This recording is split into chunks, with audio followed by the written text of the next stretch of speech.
Noam Chomsky said that if he was put in a position to talk to Vladimir Putin, he would be obliged and only be able to get up and walk away because what could he say to a man who is rational and somewhat soft spoken, receptive to questioning, and acting in his comfort zone as a superpower by Western standards, which Chomsky frames as what am I to say to somebody who just committed an invasion as maniacal as the invasion of Poland by the Axis. I'm in the lucky position of trying to figure out what I think would help negotiate through the impasse.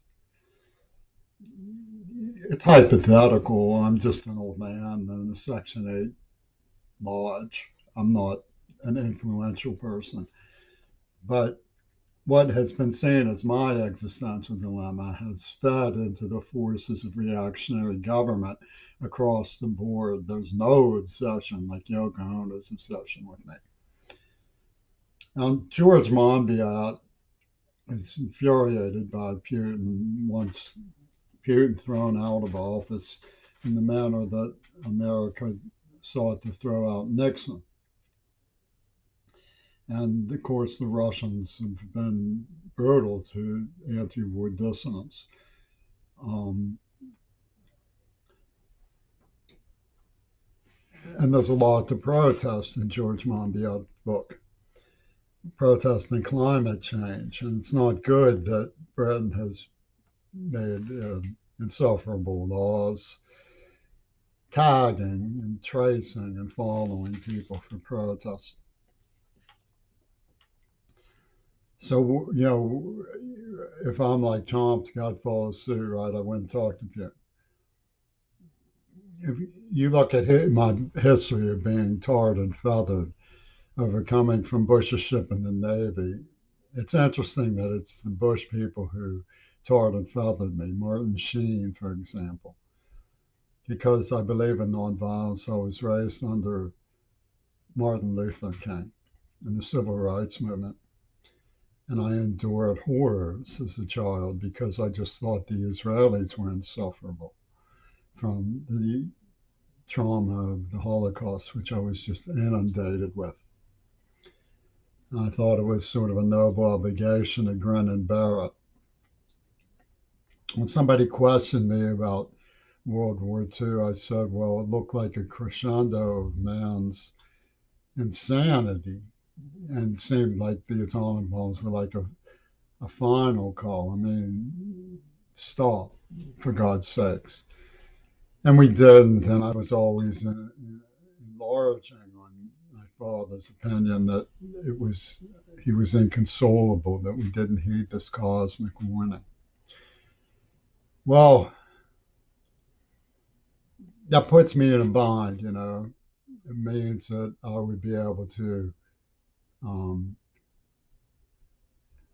answer Vladimir Putin, who might say, you're the byproduct of this terrible arrogance of the United States to use an atomic bomb on um, the helpless citizens of Japan who had a warmongering government. Well, I didn't make the decision not to demonstrate what it was.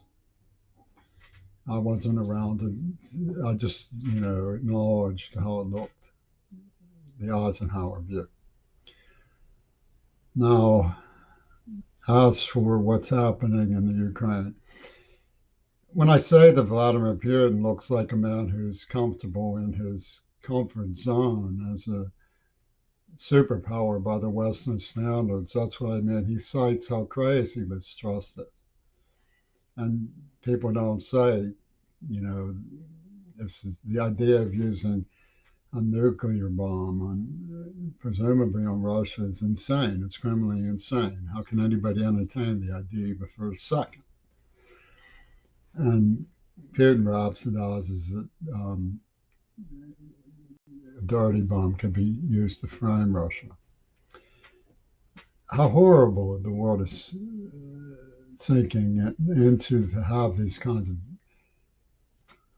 insufferable possibilities. And to substantiate it, he says the obvious, which is that the Russians wouldn't shell a power plant that they controlled. I mean, it's frightful. You know, you would wish that people could give these matters logical address. You know, the British have invented from Wonderland things about me that couldn't possibly even be remotely connected to reality, and said that the fact I'm so oblivious to it, so innocent of it, proves my guilt. I mean, as though I'm evading their fantasies. And it's frightful. And you would think that of all the people in the world who would be able to be sober, it would be the British. But you know, I'm like Chomsky. I would want to walk away. I don't like the invasion of Ukraine. I see it as a parameter that's used to induct Americans into a dispute that doesn't serve our society's welfare, and that we helped orchestrate. And so we wanted it to happen. I don't like the idea of that. You know, I've seen some very credible explanations for Russia's view that it's an attempt to secure against invasion from the Ukraine. I mean, that's where Hitler came into Russia from. I mean, it's frightful that anybody would intimidate Russia from the Ukraine. Is frightful. It's a frightful and stupid and malicious thing for anybody to do. You know, I've listened to Jeffrey Sachs. He seems to know what's going on. President Valerio said we should just calm down, ceasefire, negotiate an end to this, and then we can talk about who was right and who was wrong rationally as among understanding men and try to heal the wounds. I mean, which are catastrophic because they've diverted our attention from climate change. We can't afford to divert our attention from climate change. So, you know, Monbiot says that he thinks Putin should be driven from power, I guess is his idea, in the same way that Nixon should have been driven from power, and Bush should have been driven from power, and Clinton should have been driven from power, for the idea of the comfort zone that a superpower enjoys in terms of military expediency. I don't really know what that means, but I heard Vladimir Putin use that word. Said that there was no military expediencies. And then what he said about Hiroshima and Nagasaki, I certainly didn't see anything but crying shame in the suffering inflicted by those bombs. But you know, I mean, I've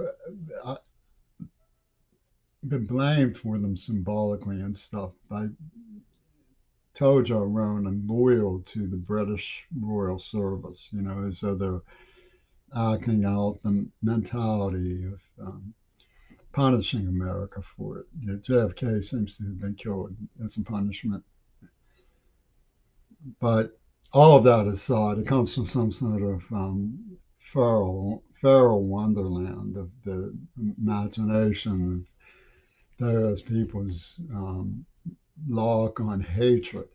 Because I mean, as you can see, I don't own weapons. I don't go out of my way looking for fights. I forgave the brutality that was visited on me until I found out that there were other victims, and then I went a little bit crazy. I was so shocked because it was always sold as personal hatred, but personal hatred that touched on other innocent people. I mean, clearly, I'm just a bystander in the whole thing.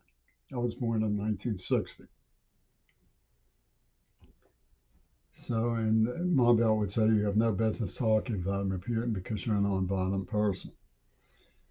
Well, I think Vladimir Putin presents a best foot forward.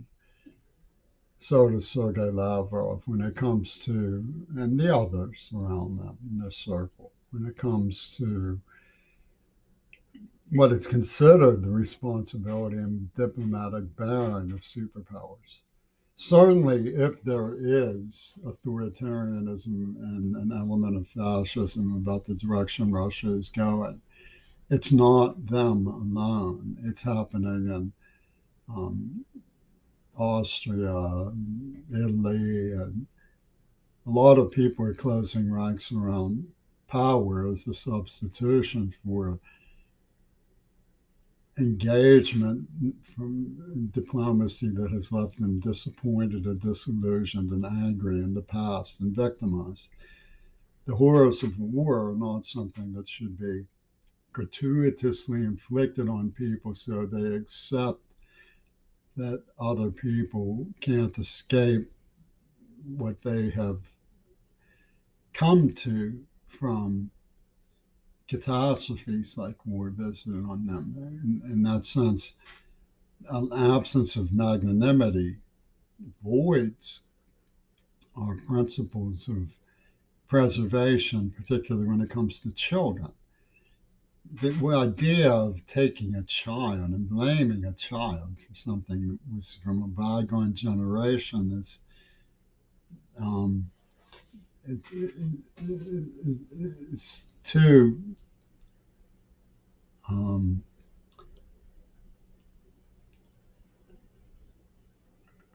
abnormal to credit. You know, we have to have some degree of magnanimity. But there's, you know, the jump and scene is so ferocious that people, it's like the poor kids who face Bernie goats in the subway. You don't look so bad, have another one, is what he said to them when he opened up successive batteries of gunfire on them. It's too frightful to enlist with such a mentality. Such a mentality has no place in the human venture. It should be regarded as crime universally. And I think that there's some truth to the fact that we went looking for a fight with Russia, that we refused to honor their distinctions when it came to magnanimous gestures in our direction, enlisting us in wanting to remedy with them by showing some vulnerability. We just simply exploited it. Oh, look, they're vulnerable. That's terrifying. What kind of responsible heads of state would fail to take up magnanimous gesture?